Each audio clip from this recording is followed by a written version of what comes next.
Hello student, welcome to in my YouTube channel student partner. मैं Sahil sir आज आप लोग के लेकर आया हूँ केमिकल इक्वेशन एंड रिएक्शन का पार्ट 2। और पिछले वीडियो में हम चर्चा कर चुके हैं कि केमिकल इक्वेशन क्या होता है और केमिकल रिएक्शन क्या होता है, इसमें जो पार्टिसिपेट होते हैं उसे क्या कहते हैं, यानी रिएक्टेंट क्या होता है, प्रोडक्ट क्या होता है।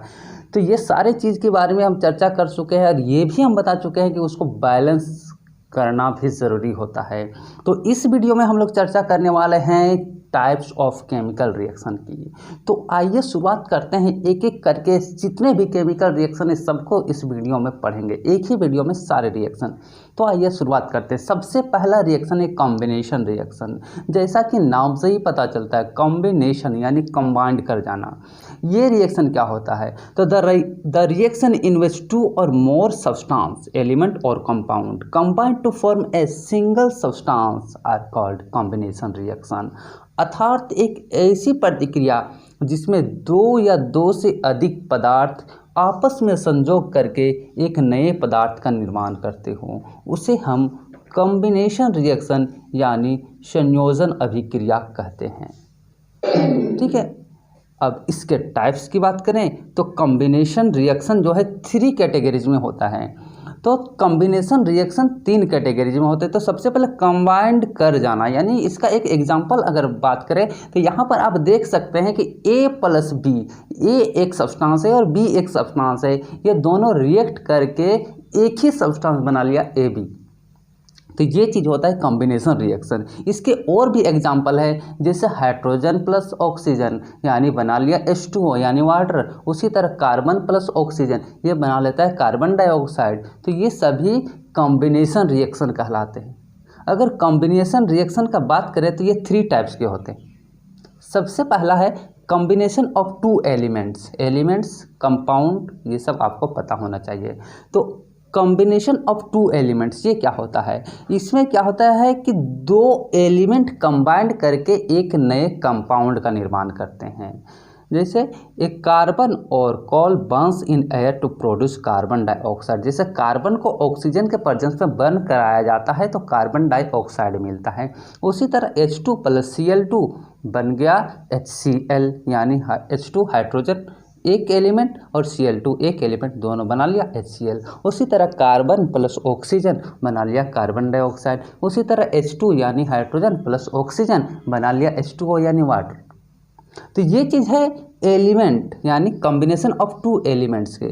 अगली जो प्रतिक्रिया है इसी के अगली टाइप्स है combination of an element and A compound, यानी इसमें है एक एलिमेंट और एक कंपाउंड का रिएक्शन।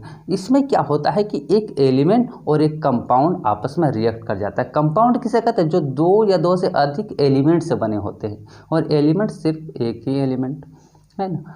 तो जैसे कि NO है ना, नाइट्रिक ऑक्साइड प्लस ऑक्सीजन, दोनों को आपस में रिएक्ट करवाते हैं तो बनता है नाइट्रोजन ऑक्साइड।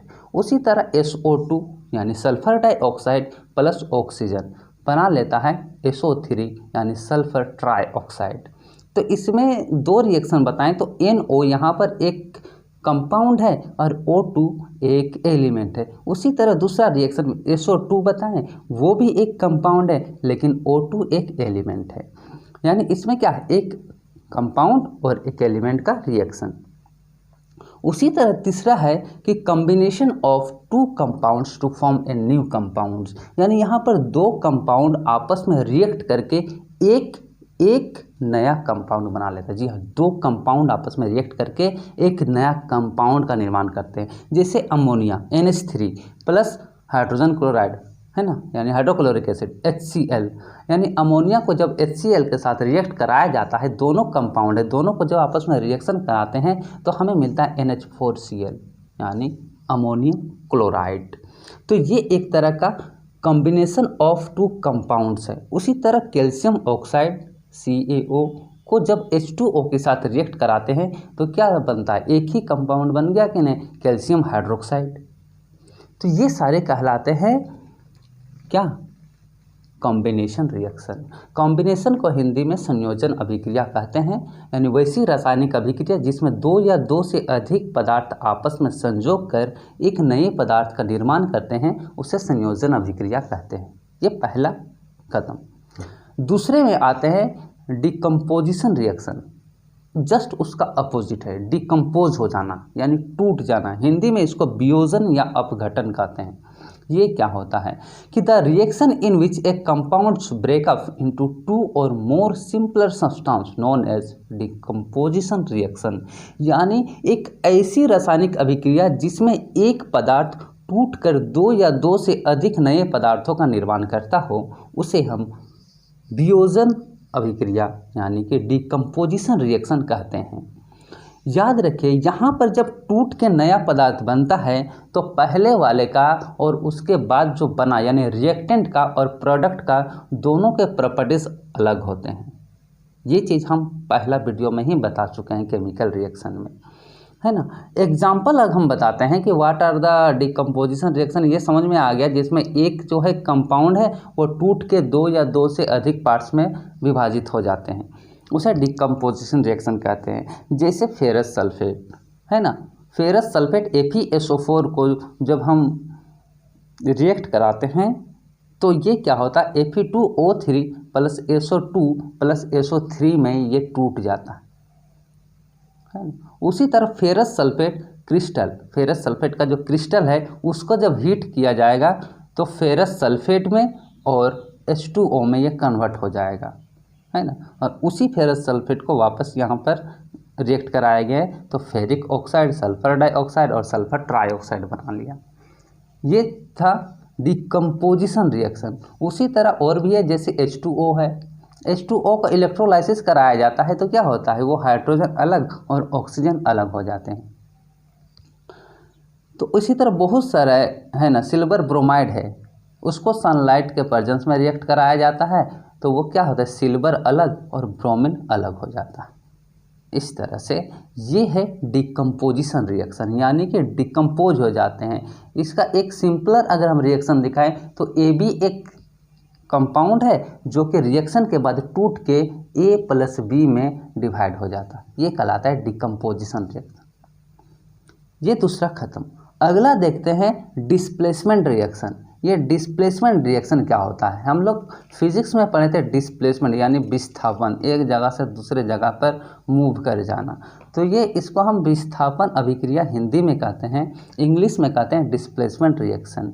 ये क्या होता है, the chemical reaction in which one elements take place of another elements in a compound, यानी एक ऐसी रासायनिक अभिक्रिया जिसमें एक कंपाउंड से एक तत्व किसी दूसरे यौगिक के दूसरे तत्व को हटाकर उसका जगह ले लेता है, यानी वैसी रासायनिक अभिक्रिया जिसमें कोई तत्व किसी यौगिक से दूसरे तत्व को हटाकर खुद उसका स्थान ग्रहण कर लेता है और एक नया यौगिक बनाता है, उसे हम विस्थापन अभिक्रिया कहते हैं।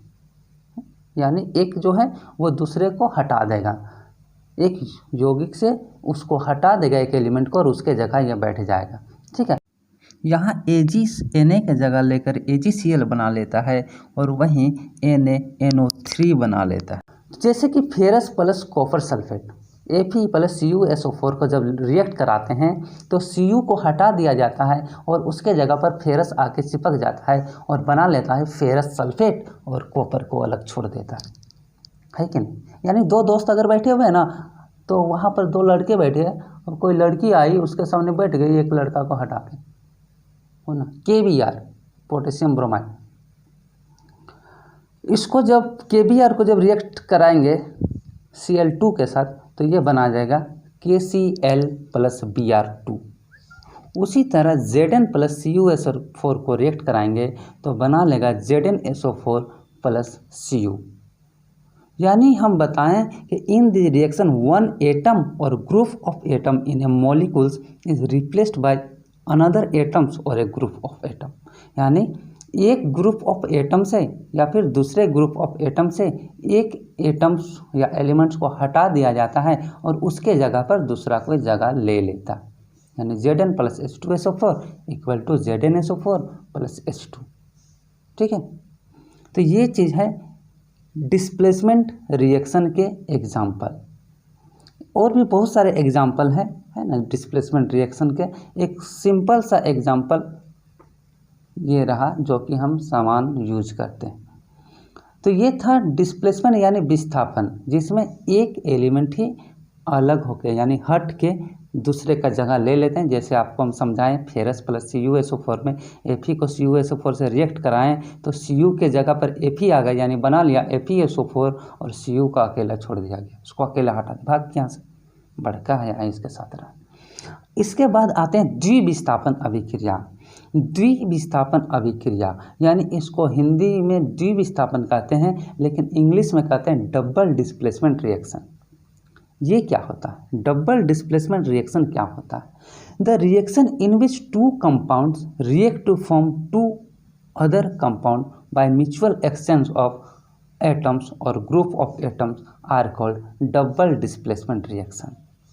यानी डबल डिस्प्लेसमेंट में क्या होता है, उसमें तो हम देखें कि एक ही एटम्स जो है हटा दिया और एक ही को जोड़ लिया। इसको समझिए ध्यान से। इसमें क्या होता है कि दो दो का ग्रुप है, मान लो दो कंपाउंड है, एक है AB और एक है CD।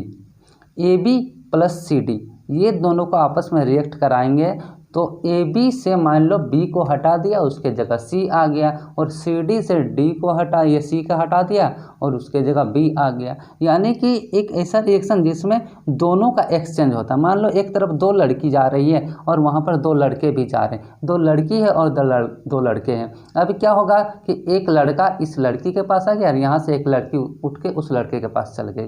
तो ये एक तरह का डबल डिस्प्लेसमेंट होता है, यानी दोनों से डिस्प्लेसमेंट हुआ। दो लड़की थी, वहाँ से एक लड़की इस लड़का के पास आ गया, दोनों लड़का के पास, और यहाँ से दो लड़का जो थे, एक लड़का उठ के उस लड़की के पास चला गया।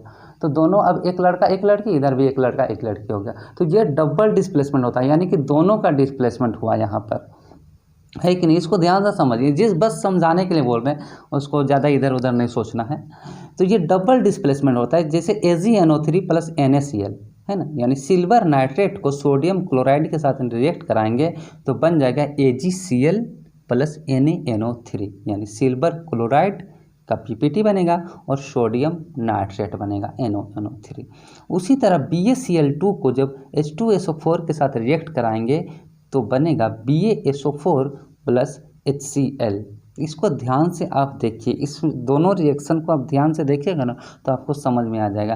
पहला रिएक्शन में हम क्या बताए, AgNO3 प्लस NaCl, यानी इसमें क्या हो गया, Ag जो है Cl NaCl के जगह से Na को हटा दिया सोडियम को और उसके जगह Ag आ गया, बना लिया AgCl। उसी तरह AgNO3 से Ag हट गया तो उसके जगह आ गया Na और बना लिया NaNO3। इस तरह यानी एक्सचेंज हो गया, यानी दोनों से एक एक एक्सचेंज होता है। ये कहलाता है डबल डिस्प्लेसमेंट रिएक्शन। इसको एक सिंपल एग्जांपल से समझ सकते हैं आप। AB है ना, इसको ध्यान से देखिए कि AB प्लस CD है। अब यहाँ से क्या हो गया है कि A जो है CD में आ गया, A जो है डिस्प्लेसमेंट होके आ गया CD से, C को हटा दिया और बना लिया AD। उसी तरह C जो उठ गया चला गया B के पास और बना लिया BC। तो ये चीज़ कहलाता है एक डबल डिस्प्लेसमेंट रिएक्शन। इसके बाद वाली जो एक रिएक्शन है वो है प्रेसिपिटेशन रिएक्शन। प्रेसिपिटेशन रिएक्शन क्या होता है कि इसमें कोई चीज़ में PPT का निर्माण हो जाए। जैसे बहुत सारा रिएक्शन जो होता है ना, देखोगे कि नीचे PPT लिखा हुआ रहता है, यानी कि वहाँ पर PPT का निर्माण हो रहा है, यानी कोई मतलब कंपाउंड निर्माण हुआ लेकिन वो PPT बना। PPT क्या होता है कि the reaction which produce precipitation are called PPT reaction, यानी प्रेसिपिटेशन रिएक्शन। यानी PPT एक इनसॉल्युबल सब्सटेंस होता है ना, इनसॉल्युबल है। जैसे हम लोग सैंड को अगर वाटर में डिजोल्व करेंगे तो नहीं घुलेगा, बल्कि नीचे जो है सैंड के पार्टिकल्स नज़र आएंगे। तो उसी तरह एक ऐसा रिएक्शन जिसमें PPT जैसा बन जाता है, ऐसा सब्सटेंस आ जाते हैं जो कि उसमें घुलता ही नहीं है। इसको हिंदी में अवक्षेपण अभिक्रिया कहते हैं, है ना। जैसे Na2SO4 को BaCl2 के साथ रिएक्ट कराएंगे तो बनेगा BaSO4 जो कि एक PPT बनाता है और NaCl बनता है ना। तो उसी तरह CuSO4 plus H2S, copper sulphate को H2S हाइड्रोजन सल्फाइड के साथ रिएक्ट कराएंगे तो बनता है CuS कॉपर सल्फाइड जो कि एक PPT है और H2SO4 सल्फ्यूरिक एसिड बनता है। इसके बाद है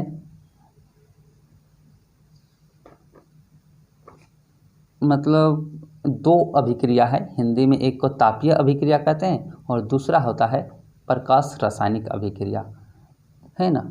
अब तापीय अभिक्रिया में क्या होता है कि कोई भी रिएक्शन हम लोग कराते हैं ना हीट देकर। अब जब कोई रिएक्शन हीट देकर कराएं, उसमें हीट लगाएं, हीट दिए, तब वो रिएक्ट किया, तब उसे तापीय अभिक्रिया कहते हैं। यानी जब कोई अभिक्रिया ऊष्मा के द्वारा कराई जाती है तो उसे तापीय अभिक्रिया कहते हैं। यानी हम लोग देखते हैं रिएक्शन जब लिखते हैं तो उसके एरो के ऊपर हीट लिखा हुआ रहता है, मतलब उसमें हीट दे के रिएक्शन कराया जाता है, तो उसे तापीय अभिक्रिया कहते हैं। आगे है प्रकाश रासायनिक अभिक्रिया। उसमें क्या होता है, वैसी रासायनिक अभिक्रिया जो सूर्य के प्रकाश के उपस्थिति में होती है, उसे प्रकाश रासायनिक अभिक्रिया कहते हैं। यानी सनलाइट के प्रेजेंस में ही वो रिएक्शन होगा। जैसे हम लोग का फोटोसिंथेसिस होता है वो सनलाइट के प्रेजेंस में होता है, उसी तरह AgCl को जब रिएक्ट कराएंगे सनलाइट में तो Ag अलग और Cl2 अलग हो जाएगा, है ना। तो ये चीज़ होता है एक तरह का रिएक्शन। इसके बाद और दो रिएक्शन है जिसमें एक में हीट का रिलीज होता है और एक में हीट एब्जॉर्ब कर लिया जाता है। तो इस तरह के दो रिएक्शन हम पढ़ेंगे। यानी कि पहला रिएक्शन हम पढ़ेंगे एक्सोथर्मिक रिएक्शन। एक्सोथर्मिक रिएक्शन एक ऐसा रिएक्शन है जिसमें हीट प्रोड्यूस होते हैं। इसको हम पहले वीडियो में एग्जांपल में बताए थे कि the chemical reaction which occurs with the evolution of heat along with the formation of product are called exothermic reaction। या अर्थात एक ऐसी अभिक्रिया जिसमें उत्पाद के साथ साथ ऊष्मा भी उत्पन्न होती है, उसे हम ऊष्मीय प्रतिक्रिया या अभिक्रिया कहते हैं, जिसे हम इंग्लिश में एक्सोथर्मिक रिएक्शन कहते हैं। इसमें क्या होता है, रिएक्टेंट जो है टूटेगा और बनाएगा प्रोडक्ट प्लस हीट। जैसे burning of coal is an exothermic reaction. जैसे कोयला को जलाएंगे, यानी कोयला जब ऑक्सीजन के साथ हीट होगा, यानी उसमें हीट देंगे तो वहाँ से कार्बन डाइऑक्साइड मिलेगा और हीट मिलेगा। उसी तरह हम कैल्शियम ऑक्साइड वाला दिए थे लाइम का, है ना। चूना को जब हम H2O के साथ यानी वाटर के साथ रिएक्ट करा देते हैं तो स्लेक लाइम मिलता है और उसमें से कितना हीट मिलता है, हीट मिलता है। कभी चूना वगैरह घर में होता है तो देखते होंगे, वो चूना को जब पानी में डाला जाता है तो उसमें हीट निकलता है। तो ये भी एक एग्जांपल है एक्सोथर्मिक रिएक्शन का। आगे formation of water from hydrogen and oxygen. जब हाइड्रोजन और ऑक्सीजन से वाटर बनाया जाता है तो उसमें भी हीट का फॉर्मेशन होता है, यानी हीट निकलता है। उसी तरह H2 को Cl2 के साथ रिएक्ट करा के जब हाइड्रोक्लोरिक एसिड बनाया जाता है तो वहाँ भी हीट का फॉर्मेशन होता है। आगे मीथेन को जब जलाया जाता है, अब घर में CNG यूज करते हैं ना, तो मीथेन को जब ऑक्सीजन के प्रेजेंस में जलाया जाता है तो वहाँ कार्बन डाइऑक्साइड भी निकलता है और हीट भी, है ना। तो all combustion reaction are exothermic, है ना। जितने भी कंबस्टन रिएक्शन होते हैं यानी दहन वाली प्रतिक्रिया, उसमें जो हीट निकलता है यानी एक्सोथर्मिक होते हैं, है ना। कंबस्टन मतलब दहन यानी जला के, जितने भी अभिक्रिया आग के उपस्थिति में कराया जाता है ना, उसमें हीट निकलता है। इसके बाद होता है, इसको इंग्लिश में तो एक्सोथर्मिक है, हिंदी में इसको ऊष्माक्षेपी अभिक्रिया कहते हैं। यानी वैसी रासायनिक अभिक्रिया जिसमें ऊष्मा उत्पन्न होती है उसे ऊष्माक्षेपी अभिक्रिया कहते हैं। श्वसन को ऊष्माक्षेपी अभिक्रिया क्यों कहा जाता है, यानी रेस्पिरेशन जो होता है हमारा, हम लोग जो सांस लेते हैं उसको ऊष्माक्षेपी कहा जाता है, यानी उसमें हीट भी निकलता है। ये कैसे होता है, तो जब हम लोग भोजन करते हैं ना तो वो हमारे आमाशय में जाता है भोजन, और जहाँ उसका पाचन होता है। अब पाचन होने के बाद भोजन में उपस्थित जो कार्बोहाइड्रेट होते हैं वो टूट कर ग्लूकोज बनाता है। तो कैसे, तो जब हम सांस लेते हैं तभी ना, तो सांस लेते हैं तो ये ग्लूकोज ऑक्सीजन के साथ संयोग करके उस ग्लूकोज को एनर्जी में कन्वर्ट कर देता है ना।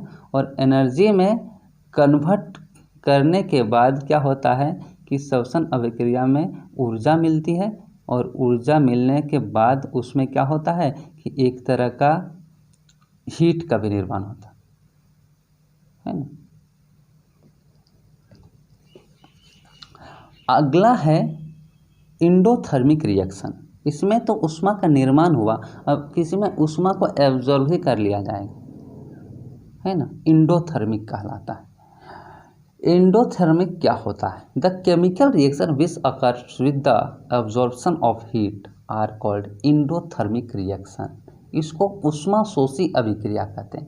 यानी वैसी रासायनिक अभिक्रिया जिसमें ऊष्मा का शोषण होता है उसे हम ऊष्मा शोषी अभिक्रिया कहते हैं। यानी अभिकारक को जब हीट दिया जाएगा, यानी कोई भी रिएक्टेंट को जब हीट दिया जाएगा तो उसमें प्रोडक्ट निर्माण होगा लेकिन हीट गायब हो जाएगी, है ना।